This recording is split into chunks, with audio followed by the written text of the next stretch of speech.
எல்லாருக்கும் வணக்கம். முதல்ல நம்ம தமிழக முதல்வர் ஐயா அவர்களுக்கும், துணை முதல்வர் ஐயா அவர்களுக்கும், தெலுங்கானா முதல்வர் அவர்களுக்கும் மற்றும் அமைச்சர் எல்லாருக்கும் எனக்கு வணக்கத்தை தெரிவித்துக் கொள்கிறேன். என் பேர் மனோஜ். நான் மதுரை மாவட்டம் உசிலம்பட்டி பக்கத்தில் திடீர்னு உச்சப்பட்டி கிராமத்தில் இருந்து வரேன். நான் இது வரைக்கும் 18 இன்டர்நேஷனல் கண்ட்ரிஸ் இந்தியா ரெப்ரசன்ட் பண்ணி பார்ட்டிசிபேட் பண்ணியிருக்கேன். அப்புறம் கரண்ட் நேஷனல் ரெக்கார்டு ஹோல்டர் 14 வருஷமா நான் தான் இந்தியாவிலே நம்பர் 1 நேஷனல் ரெக்கார்டு ஹோல்டரு. அது மட்டும் இல்லாமல் வேர்ல்டுல நம்பர் 5th பொசிஷன்ல இருக்கேன். இது இப்படி வர்றதுக்கு எனக்கு முக்கிய காரணமா இருந்தது நம்ம தமிழக முதலமைச்சரும் மற்றும் டெப்டி சிஎம் மட்டும்தான். அவங்க 2 பேர் இல்லைன்னா என் லைஃபை எப்படியோ மாறி இருக்கும். இதுக்கு முன்னாடிலாம் என் லைஃப் எப்படி கனவு, ஸ்போர்ட்ஸ்ன்றது ஒரு கனவே கிடையாது. நம்ம இப்படி மாற்றுத்திறனாளியா பிறந்துட்டோம், நம்ம இனி அடுத்து என்ன பண்ண போறோம், லைஃப்ல அவ்வளவுதான், நம்ம லைஃப் முடிஞ்சிருச்சுன்னு தருணத்துக்குலாம் நான் போனது உண்டு. ஆனா என்னைக்கு நம்ம இந்த ஸ்போர்ட்ஸ் ஃபீல்ட்ல வந்து நான் சர்வே பண்ணணும், அன்னைக்கு இருந்து என் லைஃப் ரொம்ப நல்லா இருக்கு. இது வரைக்கும் நான் இந்த கவர்மெண்ட்ல இருந்து மட்டும் 48 லட்சம் ரூபா நான் ஹை கேஷ் இன்சென்டிவ் மட்டும் வாங்கியிருக்கேன். அது மட்டும் இல்லாம எனக்கு 3% ஸ்போர்ட்ஸ் கோட்டாவும் போட்டு கொடுத்துருக்காங்க. நான் இப்ப டிஎன்பிஎல் நிறுவனத்துல ஜூனியர் ஆபீசராகவும் இருக்கேன். நான் இதுக்கு முன்னாடி எல்லாம் ஒரு டான்சின் ஒரு நிறுவனத்துல கான்ட்ராக்டர் ஸ்டாஃபா வெறும் 12,000 ரூபாய்க்கு தான் நான் சம்பளம் இருந்தேன். அப்ப ஒரு வருஷத்துக்கு எனக்கு 72,000 தான். ஆனா இப்ப வந்து என் ஒரு மாசம் சம்பளமே 80,000 ரூபாய் கிட்ட நான் வாங்கிட்டு இருக்கேன்.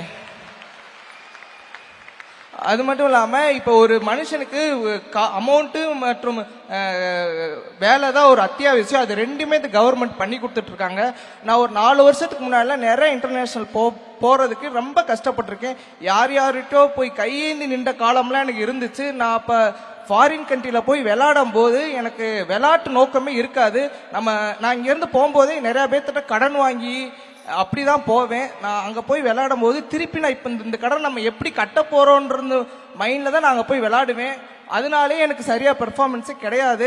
ஸோ இப்போ இந்த கவர்மெண்ட் வந்ததுல இருந்து நாங்க இப்ப எங்க போறதுக்கும் தமிழ்நாடு சாம்பியன்ஷிப் ஃபவுண்டேஷன்ல இருந்து எங்களுக்கு எவ்வளவு தேவையோ வித்தின் ஒன் வீக்குள்ளே எங்களுக்கு அமௌண்ட்டை சாங்ஷன் பண்ணி கொடுத்துட்றாங்க. அது எங்களுக்கு ரொம்ப யூஸ்ஃபுல்லா இருக்கு. நாங்க இப்ப போகும்போது காசுன்றது ஒரு மேட்டரே கிடையாது. நாங்க போய் விளையாடுறோம், ஜெயிக்கிறோம், அது மட்டும் எங்க நோக்கத்தோட போயிட்டு இப்ப ஜெயிச்சுட்டு வந்துட்டு இருக்கோம். நான் ஒரு 4 வருஷத்துக்கு முன்னாடிலாம் நான் ஓவரால் சாம்பியன்ஷிப் நாங்கள் நேஷனல்ஸ்ல போவோம் பேராலிம்பிக்ஸ்க்கு. அப்போ நம்ம 7th or 8th பொசிஷன் தான் வருவோம். ஆனால் இந்த கடந்த 4 வருஷமா 1st 2nd தவிர தமிழ்நாடு வந்து கீழே வந்ததே கிடையாது. ஸோ உண்மையிலே இந்தியாவில் விளையாட்டுத்துறையில தமிழ்நாடு முதன்மை மாநிலமா வந்துட்டு இருக்கு. அதுக்கப்புறம் எனக்கு ஓப்பனா சொல்லணும்னா நான் ஒரு மாற்றுத்திறனாளி.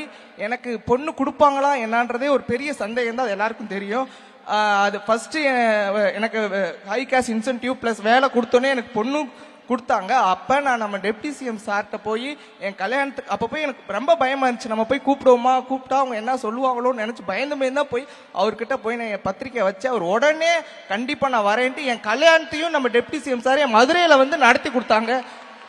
அது எனக்கு மட்டும் இல்லாம எங்க ஊருக்கு எங்க ஜனங்களுக்கு எல்லாருக்குமே ரொம்ப பெருமையா இருந்துச்சு. Very nice. உங்க கல்யாணத்துக்கே வந்தாரா? ஆமா மேம். பெரிய ஹீரோ ஆயிட்டு இருப்பீங்க நீங்க. எங்க வீட்டுக்கே வந்து நடத்தி கொடுத்தாரு மேம். தேங்க்யூ. அப்பெல்லாம் எங்க ஊர்ல என்ன யாருன்னே தெரியாது. பட் எங்க டெப்டி சிஎம் எங்க அண்ணா எங்க வீட்டுக்கு வந்ததுக்கு அப்புறம் எங்க சுட்டு வட்டாரத்துல ஃபுல்லா மனோஜ் யாருன்றது அந்த ஊருக்கே தெரிய வந்துச்சு. அது ரொம்ப எனக்கு உண்மையிலே சந்தோஷமா இருந்துச்சு. Thank you Manoj, thank you so much. எனக்கு டு ஆல். என்னோட பேர் ரோசி மீனா பால்ராஜ். நான் போல் வால்ட் ஈவென்ட் பண்றேன். போல் வால்ட்னா எல்லாருக்கும் தெரியும்னு நினைக்கிறேன். நிறைய பேருக்கு அந்த ஈவெண்ட் பத்தி ஸ்பெசிஃபிக்கா தெரியறதே கிடையாது. ஒரு போல் வச்சு ஜம்ப் பண்ணி ஹை ஜம்ப் மாதிரி வார் வச்சு தாண்டுவாங்க, அதுதான் போல் வால்ட் ஈவெண்ட். நிறைய ஸ்பெசிஃபிக்காக யாருக்குமே தெரியறது இல்லை அந்த ஈவெண்ட்டு. பட் ஆனால் வந்து நான் அந்த ஈவெண்ட் ஸ்டார்ட் பண்ணும்போது ரொம்ப லேட்டாக தான் ஸ்டார்ட் பண்ணேன். எனக்கு 23 இருக்கும் போது அந்த ஈவெண்ட்டுக்குள்ளே நான் வந்தேன். ஸோ என்னோட ஊர் வந்து தஞ்சாவூர். அந்த ஊரில் போல் வால்ட்டுன்னு சொன்னாலே எக்ஸாம்பிள் சொல்லணும்னா வடிவேலு காமெடி ஒன்று வரும்ல, போலை தூக்கி இது ஓடி வந்து ஜம்ப் பண்ணுவார், அதை சொன்னாதான் அந்த ஈவெண்ட் பற்றியே எல்லாருக்குமே தெரியும். மற்றபடி போல் வால்ட்னா என்னன்னே தெரியாது. அப்படி சொல்லி தான் நான் எக்ஸாம்பிள் சொல்லுவேன், இந்த ஈவெண்ட் தான் நான் இந்த ஈவெண்ட் தான் அப்படின்னு சொல்லிட்டு எக்ஸாம்பிள் சொல்லுவேன். ஸோ அந்த அளவுக்கு தான் நாலேஜ் அங்கே இருந்துச்சு. ஸோ அப்போ எனக்கு அங்கே ஃபெசிலிட்டிஸ் இல்லை இப்போ இருக்கிற மாதிரி. ஸோ நான் என்ன பண்ணேன், சென்னைக்கு மூவ் ஆகணும்னு சொல்லிட்டு மூவ் ஆனேன் சென்னைக்கு. ஸோ யாருமே வந்து என்னை அக்செப்டே பண்ணிக்கல. ஏன்னா எனக்கு 23 அதை தாண்டி நான் வந்து ரொம்ப ஷார்ட் அந்த ஈவெண்ட்டுக்கு 157 சென்டிமீட்டர்ஸ் தான் இருந்தேன். மினிமமாவது 165 இருக்கணும் அந்த ஈவெண்ட்டுக்கு. ஸோ அப்போ எந்த கோச்சஸுமே என்னை எடுத்துக்கவே இல்லை, ரிஜெக்ட் பண்ணிட்டாங்க. அப்போ ஸ்பெசிஃபிக்காக நான் ஒரு கோச்சஸ் கிட்ட நான் பண்ணணும், நான் பர்ஃபார்மன்ஸே பண்ணலனாலும் பரவாயில்ல, நான் இந்த ஈவெண்ட்டை எடுத்து பண்ணுறேன் அப்படின்னு நான் சொன்னேன்.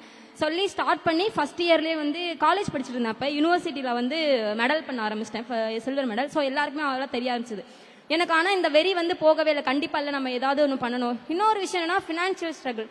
இந்த ஈவெண்ட் வந்து போல் வந்து இங்கே மேனுஃபேக்சரிங் கிடையாது, யூஎஸ்லேருந்து இம்போர்ட் தான் பண்ணணும். 1.5 lakhs ஆகும் ஒரு போல் வந்து வாங்குறதுக்கு. ஃபினான்ஷியல் சப்போர்ட்டும் அவ்வளவோ கிடையாது. நான் ஒரு மிடில் கிளாஸ் ஃபேமிலி தான்.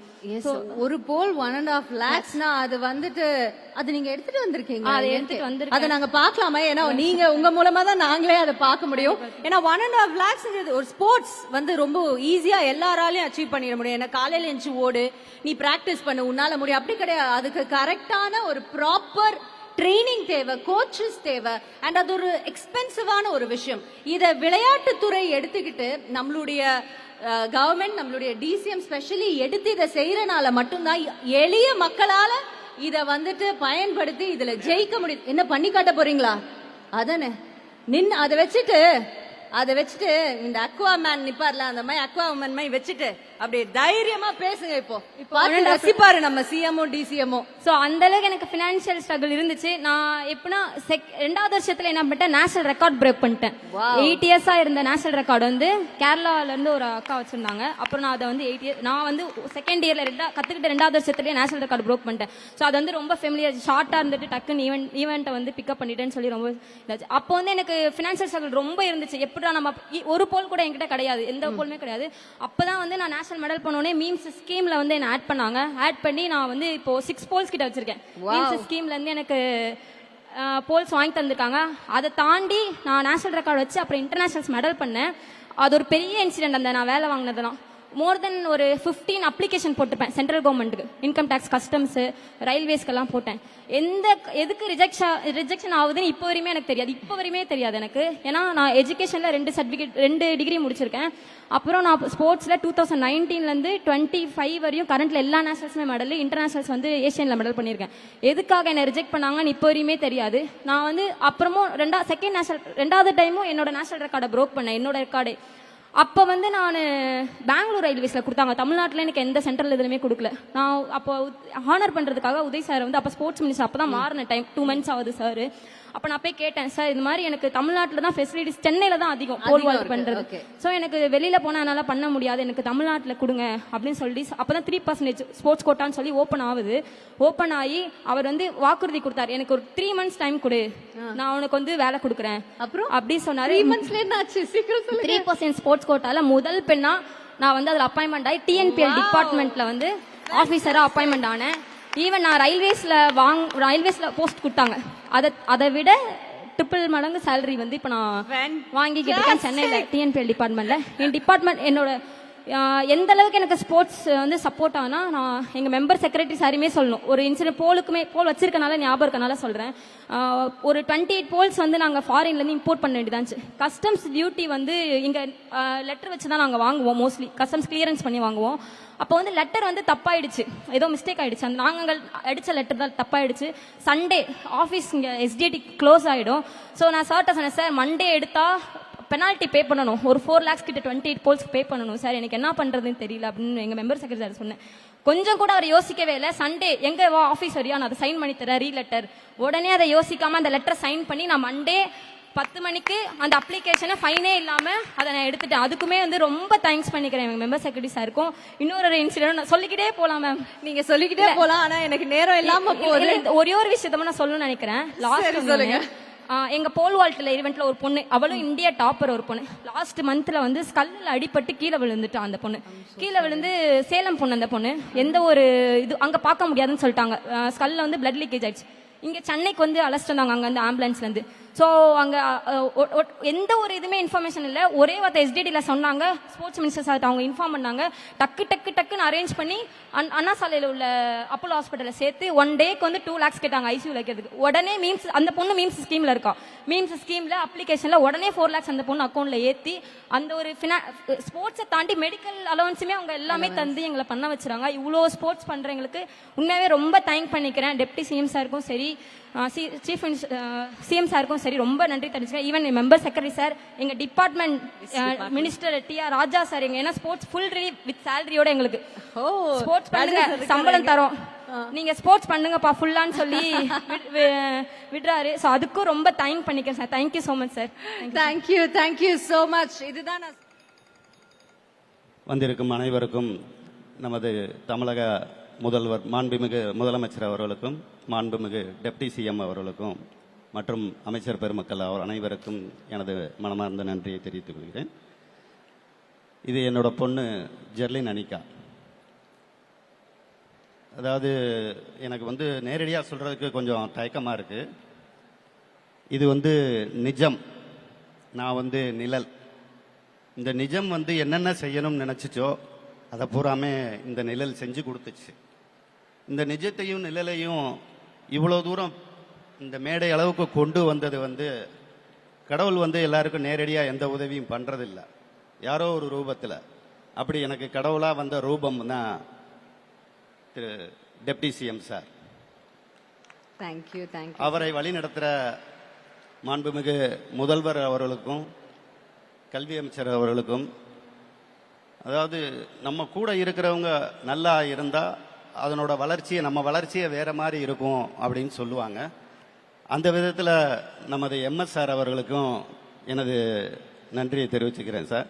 ஜெர்லினுக்கு வந்து காது கேட்காது, வாய் பேச முடியாது. அப்படி ஒரு சூழ்நிலையில் இருந்த பட்சத்தில் அவளை என்ன செய்யறதுன்னு எனக்கு தெரியல. ஒரு கட்டத்தில் ஸ்போர்ட்ஸில் கொண்டு போவோம் அப்படின்னு சொல்லி அவளோட விருப்பத்தினால இந்த பேட்மிண்டன், டெஃப் பேட்மிண்டனில் விளையாட வந்தாங்க. அப்படி வந்து யாருக்குமே தெரியாத இந்த ஜெர்லினை உலகமே பேச வச்சுச்சு அப்படின்னா அதுக்கு வந்து நம்ம டெப்டி சிஎம் தான் காரணம். ஒலிம்பிக்கில் வந்து நம்மளோட இந்தியா லிஸ்ட்ல எங்கே வரும் அப்படின்னு தேடிக்கிட்டு இருக்க ஒரு டயத்தில் ஒலிம்பிக்கில் அவங்க ஸ்பெஷல் ஒலிம்பிக்கில் 3 கோல்டு மெடல் அடித்து உலக ரெக்கார்டு. அந்த உலக ரெக்கார்டுங்கிறது 3 கோல்டு மெடல் அடித்தது வந்து அத்லெட்டில் இருக்க உசைன் போல்ட். அதுக்கப்புறமா ஒலிம்பிக்கில் 3 கோல்டு மெடல் அடித்தது ஜெர்லின் தான். நான் சும்மா பெருமைக்காண்டிலாம் சொல்லலை. அவங்க இந்த அளவுக்கு வந்தது இன்னைக்கு வேர்ல்டு ரேங்கிங் நம்பர் 1ல் இருக்காங்க.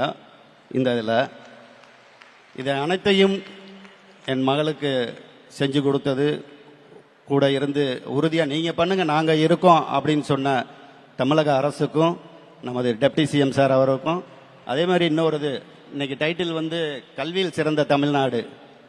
நான் வந்து என் பொண்ணு 10th படிக்கிறப்ப ஏசியா பசிபிக் மேட்சுக்கு போக வேண்டியிருந்துச்சு. அப்போ போயிட்டாங்க. ஸோ அந்த டயத்தில் வந்து பப்ளிக் எக்ஸாம் எழுத முடியல 10th. போயிட்டு வந்து அந்த மெடலோட போய் நாங்கள் வந்து அன்பில் சாரை பார்த்தோம், எஜுகேஷனல் மினிஸ்டரை.